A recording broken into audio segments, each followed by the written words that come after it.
Good afternoon. Welcome, and thank you for joining us in person and virtually for today's press conference on ADL's 2023 Audit of Anti-Semitic Incidents. We'll be getting started momentarily. I'm Todd Gutnick, Senior Director of Communications. Please note that today's press conference is being live streamed and some reporters are joining virtually. It will also be recorded and accessible via the ADL YouTube channel shortly after the press conference is over. In order to maintain focus on our speakers, all online participants' mics and videos have been turned off. After we hear from our speakers, there will be an opportunity for press to ask questions. Please be sure to state your name and which outlet you're representing. If you're joining us today via Zoom, there's a chat option on the bottom of the Zoom program where you can also type in your question at any time. Alternatively, you can email us questions to adlmedia@adl.org. With us today are ADL CEO and National Director Jonathan Greenblatt and Vice President of the Center on Extremism here at ADL, Oren Siegel. Jonathan will share top-line findings of this year's audit, and Oren will delve into some more details about certain aspects of these findings. We are also glad to have Meredith Weisel, Washington, D.C. Regional Director, who will tell us more about the situation in her region, as well as Eden, who traveled with her family from Maryland to share their experience of anti-Semitism in the past year. And now, I will turn it over to Jonathan Greenblatt. Thank you, Todd. Thank you for joining us at ADL's headquarters here in New York or virtually if you're coming in from around the world. Before we dive into the data, I want to take a moment first to express our ongoing concern for the safety of the 130 hostages being held by terrorists in Gaza for well over 6 months. We reiterate our call to bring the hostages home. I also want to express our grave concern with the security situation facing Israel, the global Jewish community, and really the Western world in the aftermath of last weekend's unprecedented drone and missile attack by the Islamic Republic of Iran. This was an act of aggression by the thugs in the Iranian regime, period. It was a clearly and wholly unjustified act of war.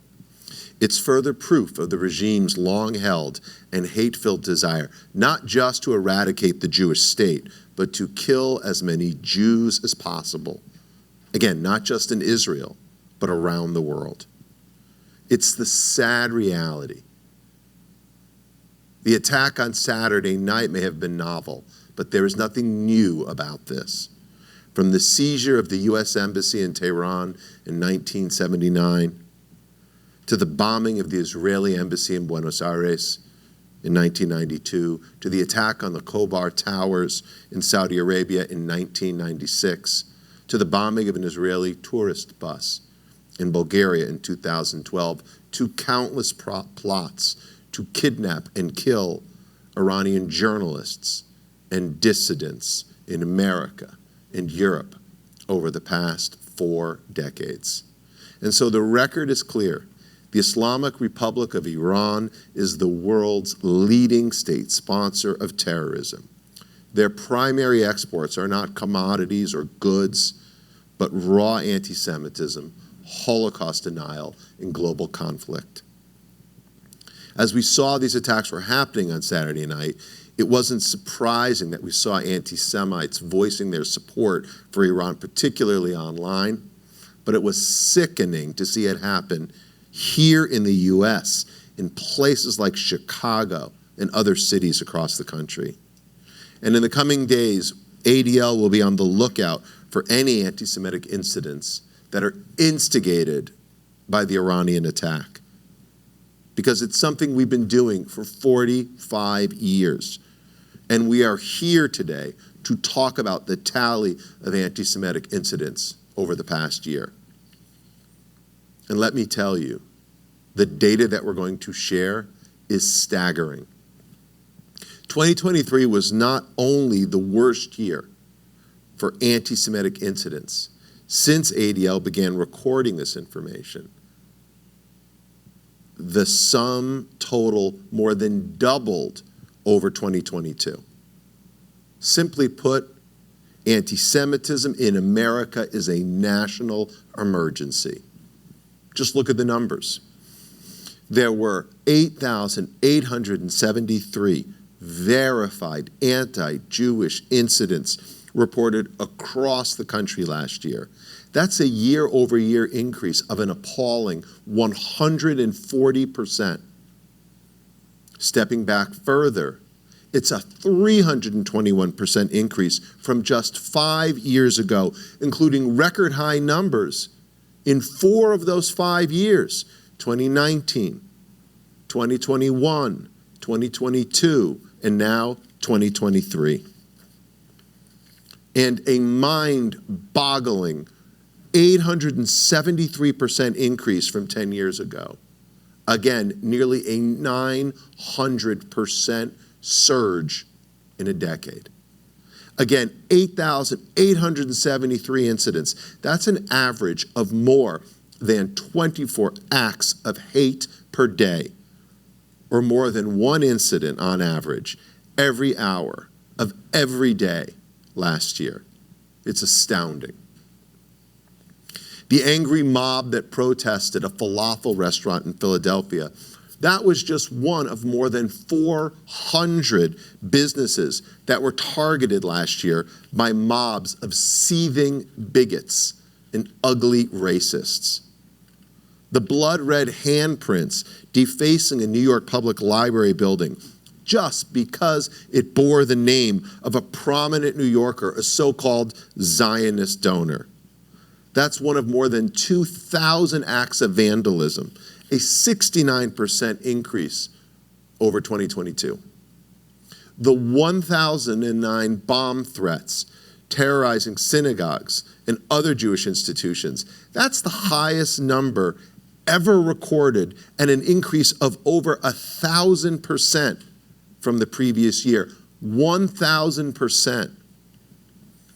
The individuals being attacked or assaulted in streets and public places across the country, we counted 161 incidents of violence, a 45% jump over the previous year. And on campus after campus, Hillels were targeted, student unions were occupied, classrooms were disrupted, professors were mocked, students were harassed, as JVP, SJP, and their fellow pro-Hamas travelers berated and belittled members of the Jewish community. We saw anti-Semitic incidents on college and university campuses surge by more than 320% over 2022. Now, some may say that that wasn't toxic anti-Semitism, it was political activism. But let me tell you, that is gaslighting of the most grotesque kind. If your idea of protesting Israeli government policies is to assault or harass or scream at Jewish people, you're not an advocate, you're a bigot. You're not some kind of crusader, you're just a jerk. This audit provides a snapshot of one specific aspect of the American Jewish experience. This is what we do at ADL. But our mission isn't just to catalog anti-Semitism. It's to stop the defamation of Jewish people and to secure justice and fair treatment to all. And so, we must all rise up and say, just as we would if the targets were any other marginalized group, any other minority, the harassment and the hate has got to stop. simply apologizing for anti-Semitism is no longer sufficient. We need action, not words. Refusing to prosecute the offenders of the laws or declining to enforce the policies of your institution when the perpetrators are targeting Jews, that must cease. The twisting of language, the moral cowardice, the blind eye toward anti-Semitism, it must end now. Again, this is a national emergency, an absolute scandal that should alarm every single American. Jewish people are being targeted for who they are at school, at work, in Jewish institutions, in public spaces, in their communities, in their homes, again, on an average of once an hour, 365 days a year.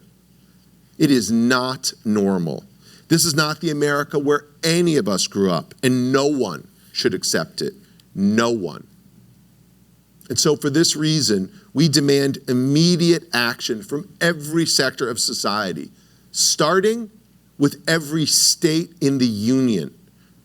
Inspired by the White House's national strategy to counter anti-Semitism, today ADL is calling on every governor in America to develop and implement a similar state-level, comprehensive strategy to fight anti-Jewish hate once and for all.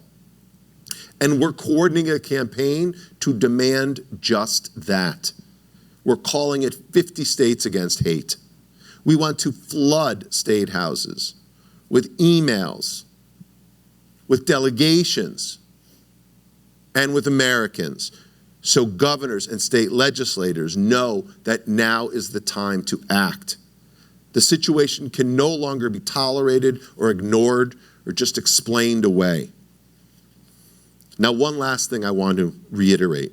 Despite these challenges, American Jews must never give in to fear. Indeed, we must, and we will fight. That means we will engage, we will lobby, we will protest, and we will vote. And this is crucial because anti-Semitism isn't just a Jewish problem.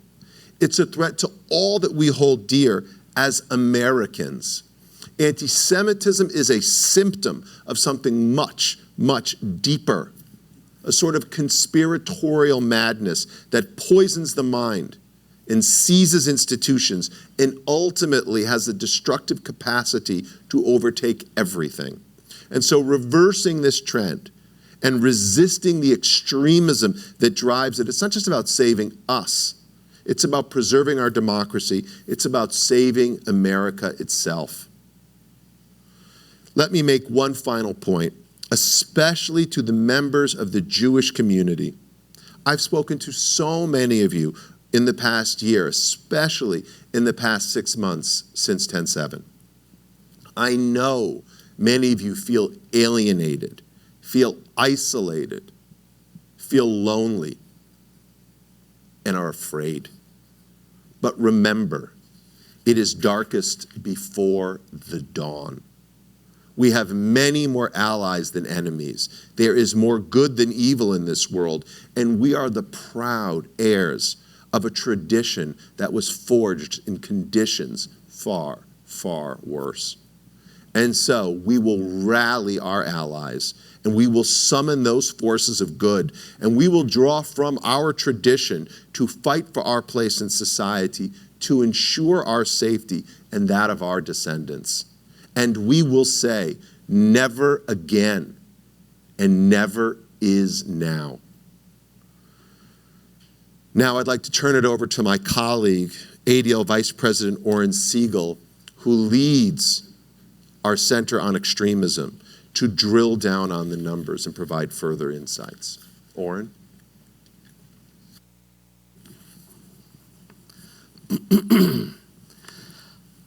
Thank you, Jonathan. Thank you all for being here in the ADL Investigative Research Lab. This is the place that we not only document and collect information on anti-Semitic incidents, but also respond and investigate and try to mitigate those threats. As you have already heard from Jonathan, this is not a good news event. In many ways, the data and the findings that we are sharing today and releasing today quantify what many American Jews already know, what so many have been observing and so many have been experiencing. Our findings also underscore what ADL has been responding to every single day before October 7th, but especially after. Simply put, the levels of anti-Semitism unleashed on that day, perhaps the most violent and deadly manifestation of anti-Semitism in generations, are a big part of the story here in the United States. And it has not subsided. A lot of Jewish people feel vulnerable. They feel that they don't have allies. They feel like their pain is not being recognized, that masses of people are out to harass, traumatize them, attack them at their institutions, their identity, their family. We hope that this further investigation into the data not only helps amplify the voices of those who have been singled out by this hate, but also serves as a reminder of the collective commitment we need to make to push back against anti-Semitism. So since 1979, we have published the Audit of Antisemitic Incidents. It's our effort to document and quantify actual numbers of anti-Semitism experienced by real people in their lives. We look at criminal and non-criminal incidents of harassment, of vandalism, and assault. These incidents are reported by victims, by law enforcement, the media, various partner organizations, and through our own investigations.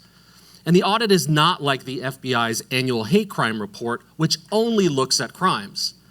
Our audit includes some crimes, but a much more broad category of hate incidents. As you can see, it is not just an increase. It is a crisis. It is an epidemic. Incidents were almost 900% higher this year than in a decade, 140% increase year over year. And incidents took place in every state in the country and the District of Columbia.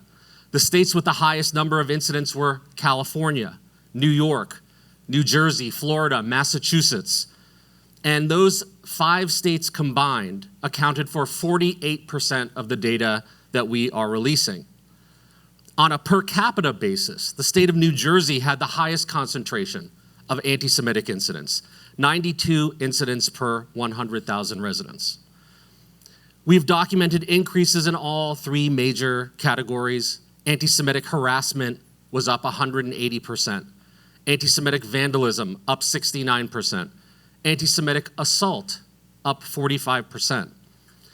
We tallied over 6,000 incidents of harassment defined as cases in which one or more Jewish people or those who are perceived to be Jewish were harassed verbally or in writing with anti-Semitic slurs, stereotypes, conspiracy theories, and so on. Another 2,177 incidents were characterized as vandalism, defined as cases where property was damaged in a manner that incorporated evidence of anti-Semitic intent or which had an anti-Semitic impact on Jews. Swastikas were widely interpreted, which are widely interpreted by Jews to be a symbol of anti-Semitic hatred, appeared in 1,117 of these incidents, which is up 41% from the previous year. And incidents of physical assault increased to 161. While the percentage increase of assaults is not as extreme as the other 2 categories, it is perhaps the most disturbing. In 20 of these assaults, the perpetrators used a deadly weapon, like a knife or a gun. Orthodox Jews were also overrepresented among victims, with 34% of assaults targeting Orthodox or visibly Jewish people. During the first 3 quarters of 2023, we tracked increases in anti-Semitic incidents. In fact, February, March, April, May, and even September all broke prior records for the most incidents recorded in a single month. That was before October 7th. So even before October 7th, we were already operating in an environment in which levels of anti-Semitic incidents were high. But the lion's share of last year's anti-Semitic incidents took place after October 7th. During the immediate aftermath of that attack on October 7th and 8th, when Israel was still repelling the Hamas incursion into its territory, ADL recorded 89 incidents, a 585% increase in the same two-day period the previous year. And during the 3-month period between October 7th and December 31st, we recorded more anti-Semitic incidents than any other full year on record.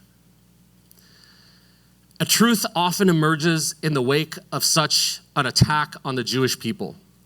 The immediacy of additional anti-Semitism is a reminder that this is not a fleeting occurrence or a spontaneous reaction, but something more deeply rooted that does not stay dormant. Now let's dig a little bit deeper into the Israel-related incidents. First, we should be clear, ADL does not consider criticism of Israel or protests against the state of Israel to be inherently anti-Semitic. But it is also obvious that it is possible for such criticism and these events to include anti-Semitic elements. If you protest outside of a synagogue or vandalize it because you disagree with what Israel is doing, that is a form of harassment and vandalism against the entire Jewish community. If you harass a Jewish person in the US because you think they are somehow responsible for what the Israeli government is doing, that's an anti-Semitic incident. Jews in the US should not be targeted for the actions of a state of Israel, just like any other person should not be targeted simply because they come from a state in which they disagree with their policies. Now, it should go without saying that Israel does not set policy or command its military from synagogues in Los Angeles or New York, or a Holocaust museum in Dallas, or even a Jewish restaurant in Philadelphia. That is the stuff of fantasy and conspiracy theories. And these types of anti-Israel related incidents have always been part of ADL's audit, especially incidents in response to violent conflicts between Israel and its neighbors. But what we saw after October 7th here in the US was an order of magnitude greater than anything we have seen in the history of our audit. Schools, businesses, public areas were vandalized with conspiracy theories against Israel. Jewish people were harassed by their neighbors, classmates, their colleagues, blamed for Israel's counteroffensive against Hamas for no other reason than their Jewish identity. And immediately after Hamas's massacre, several anti-Zionist organizations protested around the United States. And many of the protests had rhetoric celebrating the brutal attack. From October 7th through December 31st, ADL reviewed more than 1,800 anti-Israel protests. Of those, at least 1,300 plus had elements that qualified as anti-Semitic incidents. Now, the anti-Semitic themes at these protests included conspiracy theories about Zionists controlling the media or the government, or even thirsting for Palestinian blood, a modern version of the blood libel. Protesters glorified, in some cases, the horrific actions of Hamas, holding signs with images of paragliders and declaring victory for the resistance. Protesters called for the explicit exclusion of Zionists from public life. Again, while actions in Israel are not part of the audit, the responses to them here in the United States are. That has never been more true than in the last 6 months. Another major driver of the spike in incidents were threats against Jewish institutions and synagogues.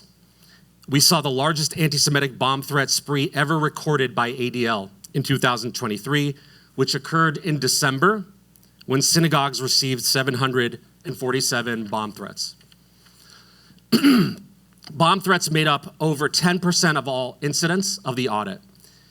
In addition, in the summer of 2023, the ADL Center on Extremism tracked a series of swatting hoaxes perpetrated by a ring of anti-Semitic trolls who contacted law enforcement and crisis hotlines with false claims of imminent violent threats against Jewish institutions. COE's deep visibility, the center's deep visibility into the swatting ring's activities allowed ADL to alert the community in real time and share critical intelligence that informed law enforcement investigations.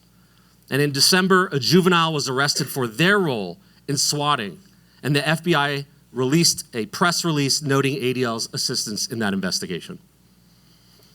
The post-October 7th spike in anti-Semitic incidents was particularly acute on college and university campuses. Of the 932 campus-based anti-Semitic incidents, 732 occurred between October 7th and the end of 2023. This was a staggering 1,062% higher than the 2-month period the previous year. We also tracked 60 incidents targeting Hillels and campus-affiliated Chabad centers. Both Hillel and Chabad are hubs of Jewish life on college campuses, making incidents targeting those institutions particularly sensitive and threatening to the Jewish community on campus.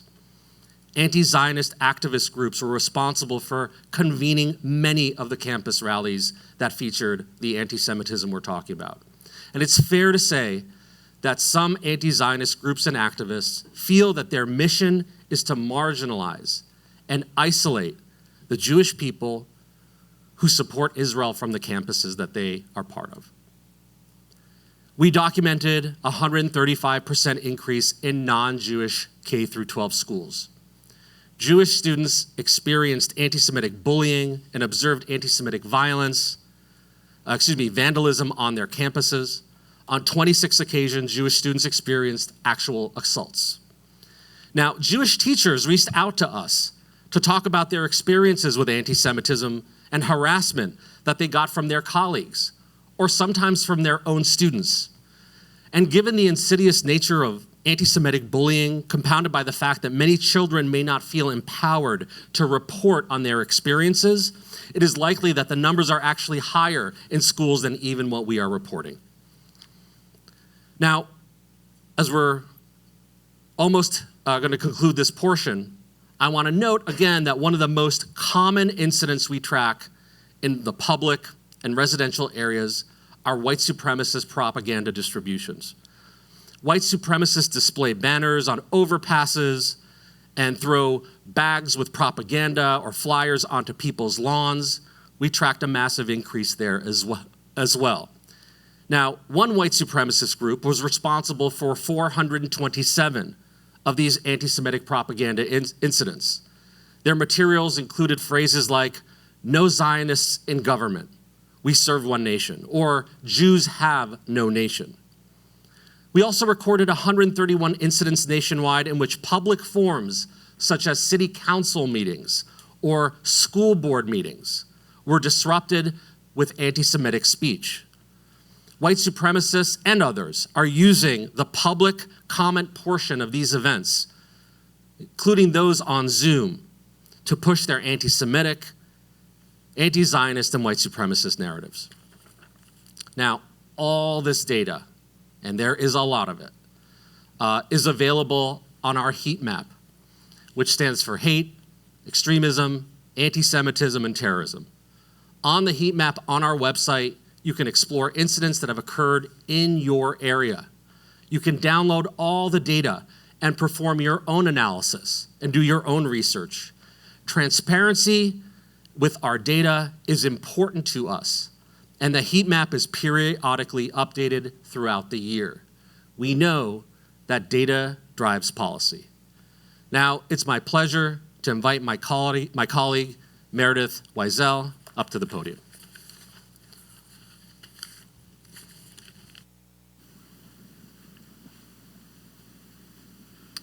Good afternoon. As the regional director of the Washington, D.C. region, I oversee ADL's work in D.C., Maryland, Virginia, and North Carolina. Unfortunately, all of these states were in the top 20 in the highest number of anti-Semitic incidents in 2023. Maryland 7th, Virginia 11th, DC 17th, and North Carolina 19th. ADL is responding in many ways to incidents impacting our communities. We have a strong regional response on the ground. Our regional offices across the country are on the front lines answering calls, online inquiries, emails, and even in-person conversations daily, sometimes hourly, for reports of anti-Semitic incidents.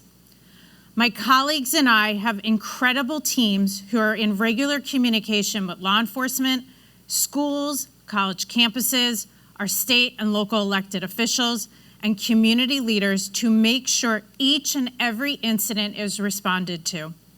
We will work to assess your situation and respond as quickly as possible. ADL is here to help communities across the country by not just reporting on trends, but also educating our lawmakers and law enforcement and advocating for stronger protections from incidents and crimes. As I noted before, Maryland had the 7th highest number of anti-Semitic incidents in 2023. 339 incidents were reported. That's a 211% increase from the 109 incidents in 2022 and a 516% increase from 55 incidents in 2021. Harassment saw 210 incidents, a 233% increase. Vandalism, 124 incidents, 188% increase. And assaults, there were 5 incidents, up from 3 in 2022, which was a 67% increase. What I'd like to do now is have you understand the impact these incidents have on our communities. Back in October, imagine a teenager doing what most teens do, walking through their neighborhood, enjoying a nice day outside, only to be stopped in their tracks as they look down and see graffiti chalked on the ground. And not just any graffiti, hate symbols, swastikas. This has unfortunately become the new normal, and it's not okay. It is downright horrifying. It's completely unacceptable. So I'd like you to hear how this type of incident and the increase of anti-Semitic incidents is having on our next generation. Please join me as we hear from Eden Kotak, an incredible teen who is using her voice to speak out on these incidents. I want you to listen as she tells you about this very incident I've just described. And I want you to remember, this is just one of the many we're seeing in communities across the country. Eden?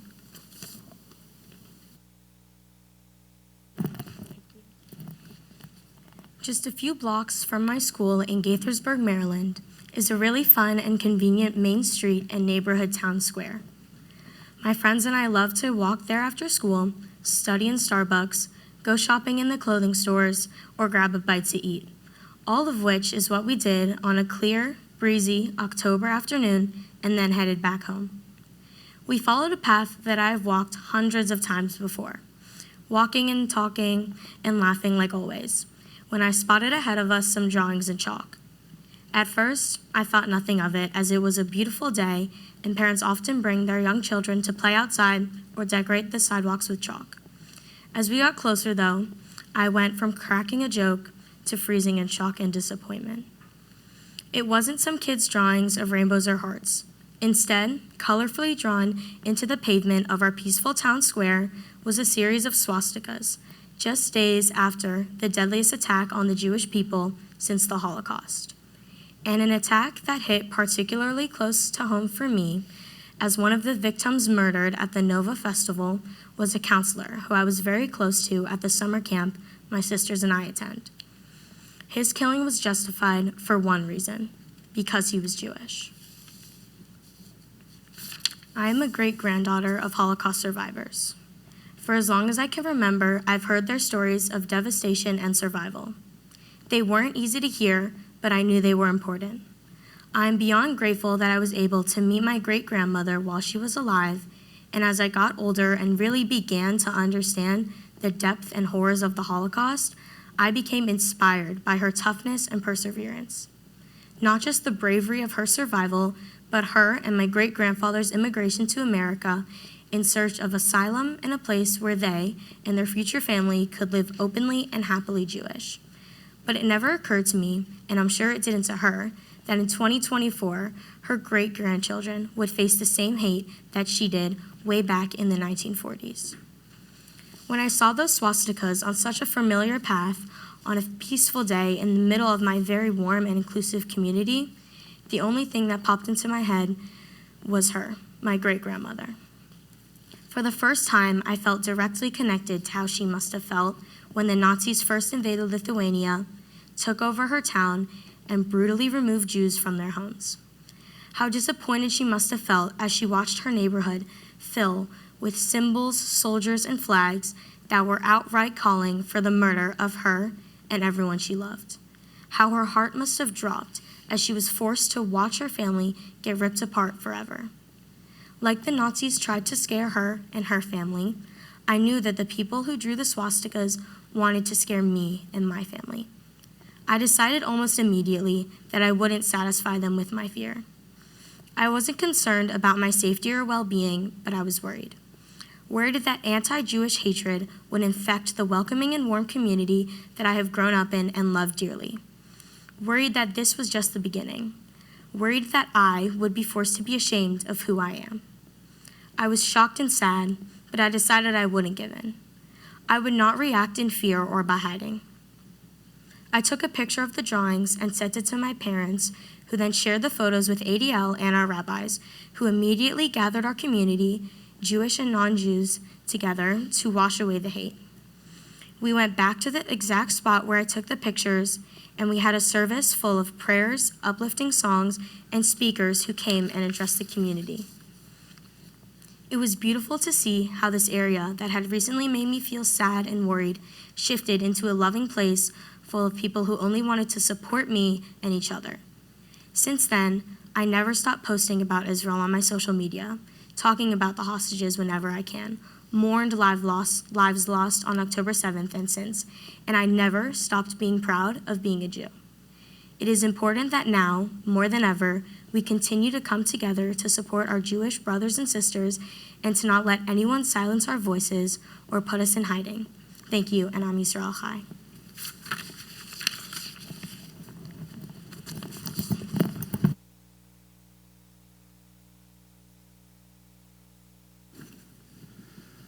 Thank you, Eden. That's really moving. We're now going to pause for some Q&A. So if we could bring it back, Jonathan and Oren Siegel. As a reminder, if you have a question, please say your name and the name of your outlet before asking. And if you're joining us today virtually, there's also a chat option in the bottom of your screen where you can type your question. Alternatively, you may email your question to adlmedia@adl.org. And we've already received a few questions, so if we could begin. The first question is, we saw in the audit this year that a portion of the spike was tied to the war between Hamas and Israel. Does the ADL expect a decline in reported incidents once the fighting ends? So what was that question again, the last part, Todd? Does ADL expect a decline in reported incidents once the fighting ends? Unfortunately, as Oren and I shared, the number of anti-Semitic incidents has continued not to shift, but to surge upward in the past decade. We would certainly hope that the number would go down for any number of reasons, and we'll be tracking that closely as events unfold. I would also just say, it is wrong to blame the victim in any circumstance, and it is victim blaming here. Victim blaming, to say that this anti-Semitism is because of what happened in Israel around Gaza. The attacks that Oren and I have shared, the incidents that accelerated so dramatically, didn't start after the Israeli incursion into Khan Yunis. It didn't start when the IDF mobilized troops on the border of Gaza. It didn't start when the IDF leadership indicated that this was their intent. It started here in America on October the 7th, on October the 8th.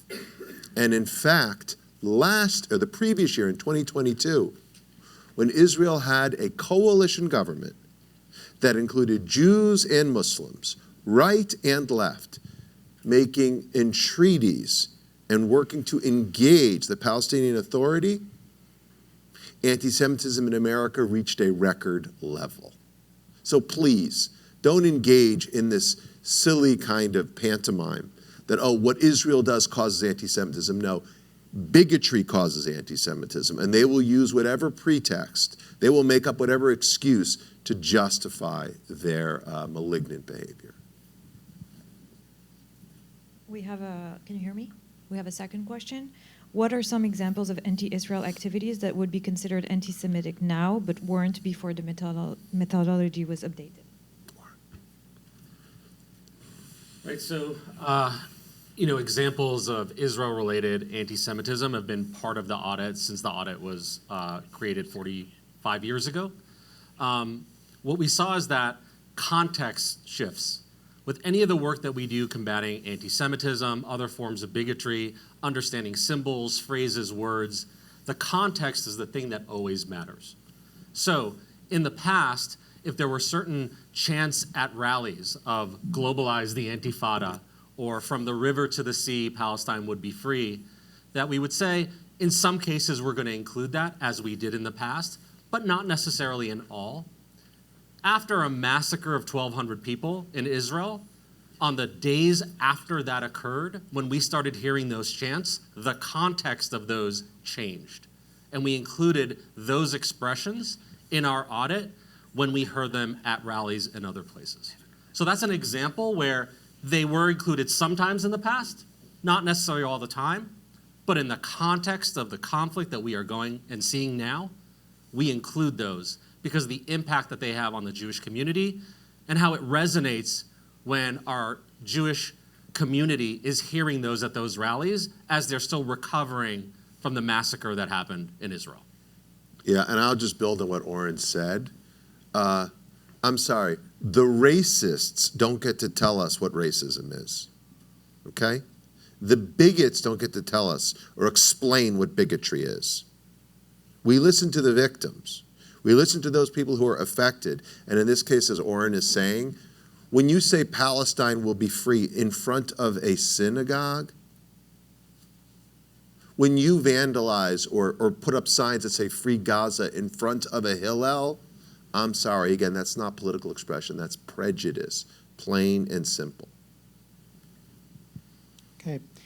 We have a question from a reporter in New York who is asking about the report's numbers on anti-Semitic incidents on college campuses, and I think it's a question for you, Jonathan. The reporter says it sort of flies in the face of administrators who took a very laissez-faire approach to anti-Semitism on their campuses. And the question is, if you could comment on how the report essentially shows how many administrators' responses were clearly not as strong as they should have been. What I would say is what this report shows and what Oren and his team see every day is the response by so many of these college administrators and these university presidents is inadequate at best, just appalling at worst. We've all heard the stories. In the last few months, I've engaged with students at places like Brown or Vanderbilt or Columbia or Wake Forest or ASU or many others. And what I hear from those Jewish students is a feeling of fear that the administration has abandoned them, or that for somewhat inexplicable reasons, administrators have surrendered to the mob, telling the Jewish students that they are responsible for their own safety. And then when students are assaulted, as happened at UCLA, as happened at Berkeley, as happened at Harvard, again, there is this victim blaming that goes on. So, I think it's tomorrow that Columbia President Shafiq will be testifying before Congress along with the co-chairs of the Board of Trustees. That follows on the hearing that the House Education Committee held back in December with the presidents of MIT, Harvard, and Penn all testified. And I think tomorrow's conversation will probably be very clarifying. At the end of the day, we expect college administrators, university presidents, trustees, and by the way, donors and stakeholders and alumni on the outside to take this issue as seriously as any other form of discrimination or hate. It's no accident that in the past few months, the U.S. Department of Education has launched over 30 Title VI investigations into these institutions. Their behavior was lacking, and it's long overdue for them to get their act together once and for all. Okay, thank you. That's all the questions we had on the live stream. Are there any questions in the room for Jonathan or for Oren? Okay, Jonathan, you want to make your Great. closing remarks? I want to thank all of our speakers today, Todd, Oren, and Meredith. I particularly want to thank Eden and her family. Like, it takes a lot of courage to speak up against hate. It takes a lot of guts to stand up on social media, let alone to take the podium here and tell your story, especially at such a young age. So really, Kohak Vod, I have such respect for you, and I think you're clearly bound for great things. And yet the story that you all just heard from Eden is one of the 8,873 incidents that we documented in 2023, as you can see on the heat map that Oren described a few minutes ago. Behind each incident is an Eden. Behind each incident is a daughter or a son, someone's child, a family. Each incident is a story of fear, intimidation, and unacceptable intolerance. That's why we're asking all governors to protect their Jewish communities from hate by creating their own strategies, 50 states against hate. But ultimately, we can't just rely on the governors, or you can't just depend on ADL. This is an all hands on deck moment.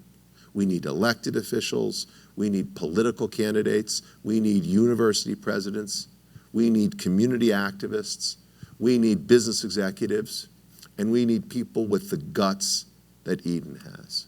We need all of us to come together. We need all of us to fight this hate.